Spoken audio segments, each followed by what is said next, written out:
5 зодии, които ще излъчват най-позитивна енергия през месец април. Номер 5. Стрелец. През април месец ще са доста мотивирани и се очаква те да излъчват много добра и позитивна енергия на хората около тях. Номер 4. Близнаци. Близнаците от своя страна са били обиколени от доста негативна енергия, което малко или много им е повлияло и ще се опитат през април месец това цялото нещо да се промени. Номер 3. Риби.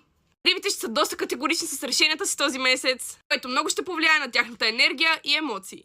И ако решенията са им правилни, те ще излъчат една от най-позитивните енергии през месеца. Номер 2. Козирог.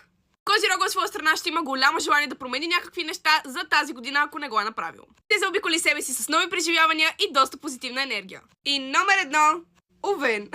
Съмнявате ли се, това е техния месец, като през април се очаква всичко това, което те искат да е на тяхна страна и да заливат хората около тях с позитивна енергия. Ако ви е интересно за още такива факти, може да харесате последвайте за още такива видеа.